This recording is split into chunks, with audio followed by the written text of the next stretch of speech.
us about what is nitrogen. Nitrogen, a gaseous element that is abundantly found in the Earth's atmosphere, takes up about 78% of the atmosphere. Nitrogen is an essential element for all forms of life and is the structural component of amino acids from which animals and human tissues, enzymes and many hormones are made.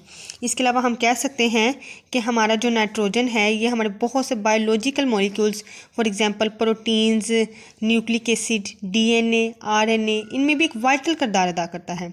हमारे तमाम biological molecules, DNA, nitrogenous bases, amino acids, proteins, इसमें nitrogen एक structural component के लिहाज से अपना एक वाहिद किरदार अदा करता है. Now metabolism. The sum of the chemical reactions that take place within each cell of a living organism and that provide energy for vital processes and for synthesizing new organic material. Metabolism के लफ्ज़ के term हम इस लिहाज से इस्तेमाल करते हैं कि हमारे सेल के लिहाज से बहुत ज़्यादा हमारे सेल के अंदर बहुत ज़्यादा केमिकल रिएक्शंस वक़ूफ़ पज़ीर होते हैं. तो तमाम केमिकल रिएक्शंस को मजमूई तौर पर जो हम टर्म्स इस्तेमाल करते हैं उसके लिए हम इस्तेमाल करते हैं मेटाबॉलिज्म. यानी कि सेल के अंदर तमाम केमिकल रिएक्शंस जो वक़ूफ़ पज़ीर हो रहे हैं उन तमाम केमिकल रिएक्शन के सम को हम कहते हैं metabolism. Types of metabolism. Anabolism, जैसे कि एनाबॉलिज्म और कैटाबॉलिज्म. जैसे कि आपको इसके नाम से पता चल रहा है anabolism. Ana mean to add, यानी कि जिसमें स्मॉलेस्ट मॉलिक्यूल को ऐड करके एक बड़ा मॉलिक्यूल बनाया जाता है.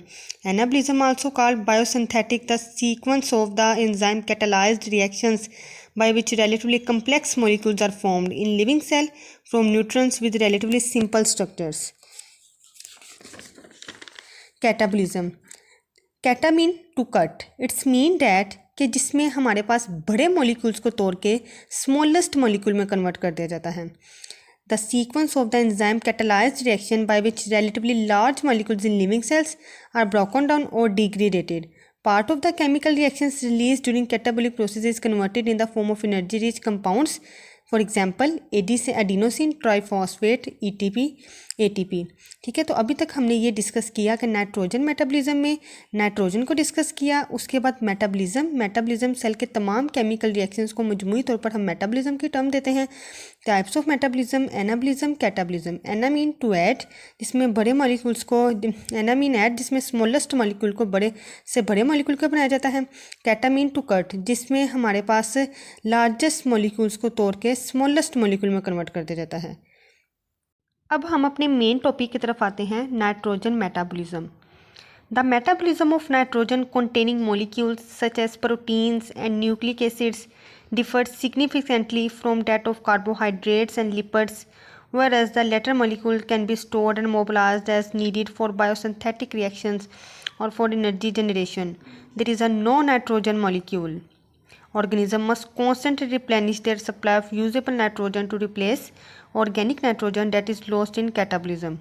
Example, animal must have a steady supply of amino acids in their diets to replace the nitrogen excreted as urea, uric acid and other nitrogen waste products. The continual synthesis and degradation of proteins and nucleic acids as well as that of the other nitrogen containing molecules, nitrogen atoms flow through living organisms because of the difficulty and expense encountered in fixing nitrogen. It is not surprising that living organisms recycle organic nitrogen into a variety of metabolic metabolites before it is eventually reconverted to its inorganic form. Nitrogen fixation.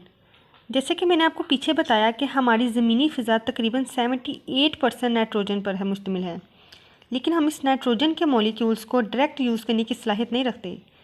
Sawai nitrogen fixing bacteria के जानदार nitrogen को nitrates में तब्दील करने की सलाहियत रखते हैं. नाइट्रोजन फिक्सेशन का मतलब है कि नाइट्रोजन गैस का नाइट्रेट्स में तब्दील हो जाना क्या कहलाता है? Nitrogen fixation. Nitrogen fixation is a chemical process by which molecular nitrogen with a strong triple covalent bond in the air is converted into ammonia or related nitrogenous compound, typically in soil or aquatic system but also in industry. Nitrogen fixation की भी बहुत ज़्यादा stages हैं, जैसे फिज़ाई nitrogen fixation, atmospheric nitrogen fixation, biological nitrogen fixation, industrial nitrogen fixation, आगे term आ जाती है अमोनिफिकेशन और नाइट्रिफिकेशन।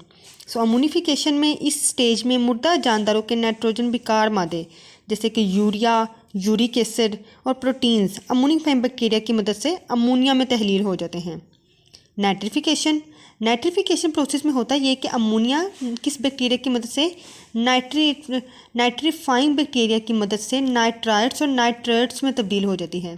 अगेन नाइट्रिफिकेशन ऐसा प्रोसेस है जिसमें अमोनिया नाइट्रीफाइंग बैक्टीरिया की मदद से नाइट्रेट्स में और नाइट्राइट्स में तब्दील हो जाती है। ये काम ना 2 स्टेप्स में होता है। फर्स्ट स्टेप में नाइट्रोसोमोनास बैक्टीरिया अमोनिया को नाइट्राइट्स में तब्दील करता है, जबकि दूसरे स्टेप में नाइट्रोबैक्टर बैक्टीरिया नाइट्राइट्स को नाइट्रेट्स में तब्दील करता है। नाइट्रिफिकेशन कहलाता है। Nitrification is the biological oxidation of ammonia to nitrite followed by the oxidation of the nitrite to nitrate occurring through separate organism or direct ammonia oxidation to nitrate in comox bacteria. Now decomposers। तो decomposers के जैसे कि आप इस word से पहले भी familiar हैं कि ऐसे ऑर्गेनिजम्स जो कि डेड और डिकेइंग ऑर्गेनिजम्स की ब्रेकडाउन करते हैं और उसको कॉम्प्लेक्स सब्सटेंस से उसको सिंपलर सब्सटेंस मॉलिक्यूल्स में कन्वर्ट करते हैं। इसमें बैक्टीरिया, फंजाइज, इन्वर्टिब्रेट्स आ जाते हैं जो कि बेसिक डिकम्पोजर्स कहलाते हैं। An organism, often a bacterium, fungus or invertebrates that feeds on and break down dead plant or animal matter, making organic nutrients available to the ecosystem. Then decomposers, microorganisms that inhabit in soil and water, convert the organic nitrogen of all dead organisms to ammonia. Ammonia or its oxidized products, nitrite or nitrate, may subsequently be absorbed and may used by nearby decomposers organisms. Denitrification ऐसा process होता है, ऐसा biological step है जिसमें denitrifying bacteria, कौन से bacteria? Denitrifying bacteria, वो जो हमारे पास पहले स्टेप में नाइट्रिफिकेशन में नाइट्रेट्स या नाइट्राइट्स बने थे, इस स्टेप में डीनाइट्रिफिकेशन स्टेप में उन नाइट्रेट्स को नाइट्राइट्स को रिड्यूस करके तखफीफ करके फ़िज़ा में आज़ाद नाइट्रोजन की सूरत में दोबारा खारिज कर दिया जाता है। So denitrification is a 2-step process in which the first step is a conversion of nitrate into nitrite. The second step carries nitrate through intermediate to nitrogen gas. तो वही बात जो मैंने आपको बताई है कि इसमें नाइट्रेट्स और नाइट्राइट्स को रिड्यूस करके हम दोबारा एक आज़ाद नाइट्रोजन की सूरत में फ़िज़ा में दोबारा खारिज कर देते हैं। आ जाती है अमोनिया टैलिक, यानी कि नाम से पता चल रहा है अमोनिया। ऐसे ऑर्गेनिजम्स जो कि अपनी नाइट्रोजनस वेस्ट को अमोनिया के फॉर्म में रिलीज़ करते हैं, उन ऑर्गेनिजम्स को अमोनिया टैलिक बोलते हैं। Those animals who remove nitrogen in the form of ammonia.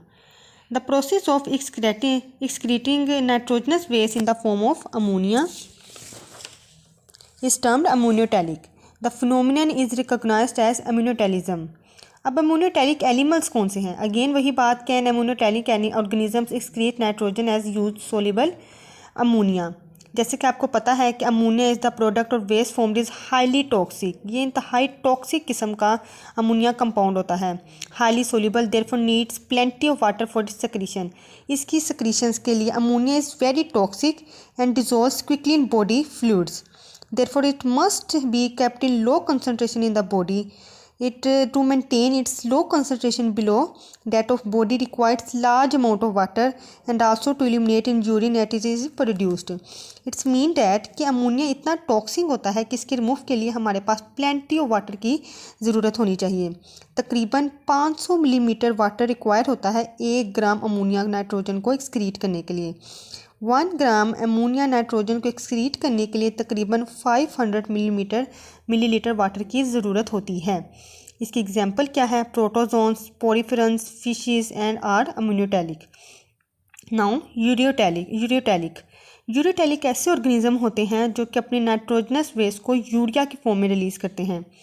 Urea as compare to ammonia less toxic होता है और इसको पानी की भी कम मिकदार में ज़रूरत होती है अपनी नाइट्रोजनस वेस्ट को एक्सक्रीट करने के लिए, ठीक है, एज़ कम्पेयर टू अमोनिया। जैसे कि वहाँ पर मैंने बताया था कि 500 मिलीलीटर वाटर की ज़रूरत होती है 1 ग्राम अमोनिया को एक्सक्रीट करने के लिए, लेकिन यहाँ पर 50 मिलीलीटर वाटर की ज़रूरत होती है 1 ग्राम नाइट्रोजन को रिमूव करने के लिए, यूरिया नाइट्रोजन को रिमूव करने के लिए। तो कितना डिफरेंस है, कहाँ पर 500 था और कहाँ पर सिर्फ हमारे पास 50 आ जाता है। तो 50 मिलीलीटर वाटर की सिर्फ ज़रूरत होती है 1 ग्राम नाइट्रोजन यूरिया को रिमूव करने के लिए। इसकी एग्जाम्पल में cartilaginous fishes, few bony fishes, adult amphibians and mammals including human, यानी कि ह्यूमंस के केस में भी ये भी अपने नाइट्रोजनस वेस्ट को यूरिया की फॉर्म में रिलीज़ करते हैं। जैसे कि आपको यहाँ पर अमोनिया का स्ट्रक्चर नज़र आ रहा है, यूरिया का नज़र आ रहा है, और last one is uric acid. Uricotelic animals ऐसे एनिमल्स होते हैं जो कि अपने नाइट्रोजनस वेस्ट को यूरिक एसिड की फॉर्म में रिलीज़ करते हैं। यूरिक एसिड किस फॉर्म में, यूरिक एसिड की फॉर्म में। The animal who remove nitrogen in the form of uric acid, इसमें मेनली बर्ड्स आ जाते हैं, इंसेक्ट्स आ जाते हैं, स्नेक्स आ जाते हैं, लिजर्ड्स आ जाते हैं, आर्थ्रोपोड्स आ जाते हैं। The species that excrete uric acid waste are called uricotelic organism. The excreta of uricotelic organism is typically white paste and insoluble solid. जैसे कि मैंने आपको इसकी एग्जांपल दी कि इसमें मोस्टली ज़्यादा कॉमन बर्ड्स आ जाते हैं। अब अगर इसकी बात की जाए तो तकरीबन हमारे पास 1 मिलीलीटर वाटर की ज़रूरत होती है 1 gram nitrogen in the form of uric acid release करने के लिए। ये बहुत लेस टॉक्सिक है as compare to ammonia, urea, ठीक है, इसकी निस्बत ये यूरिक एसिड लेस टॉक्सिक है। और इसके लिए पानी की भी कम ज़रूरत पड़ती है, कम पानी की ज़रूरत पड़ती है यूरिक एसिड के मटेरियल नाइट्रोजन वेस्ट को रिमूव करने के लिए। जैसे अमोनिया हाई टॉक्सिक था, इसको रिलीज़ करने के लिए 500 मिलीलीटर वाटर की ज़रूरत हुई, यूरिया के लिए हमारे पास 50 मिलीलीटर की ज़रूरत हुई, लेकिन इसके लिए सिर्फ 1 मिलीलीटर वाटर रिक्वायर होता है नाइट्रोजन को रिमूव करने के लिए यूरिक एसिड की फॉर्म में। ठीक है, इसकी example arthropods, lizard, snakes, birds. और आपको नीचे यहाँ पर यूरिक एसिड का स्ट्रक्चर नज़र आ रहा है। ये है तमाम हमारे पास अमोनियोटैलिक, यूरिकोटैलिक, यूरोटैलिक, जो कि अपने नाइट्रोजनस वेस्ट को डिफरेंट सोर्स से रिलीज़ करते हैं। कुछ जो अमोनिया रिलीज़ करते हैं वो ज़ाहिर बात है वो अमोनिया इस वजह से रिलीज़ करते हैं क्योंकि उनके पास वाटर की प्लेंटी बहुत ज़्यादा है, वाटर वो पानी में पाए जाते हैं, और जब उनके पास पानी की वाफर मकदार है तो अपना वेस्ट प्रोडक्ट भी उस हिसाब से बनाते हैं जिसको वो ईजिली रिमूव कर सकते हैं। दैन यूरिक एसिड, इनके पास पानी की मकदार कम है तो वो अपने वेस्ट को as a solid waste paste की फॉर्म में, वाइट पेस्ट की फॉर्म में बनाते हैं। So its all about ammonotelic, uricotelic and ureotelic.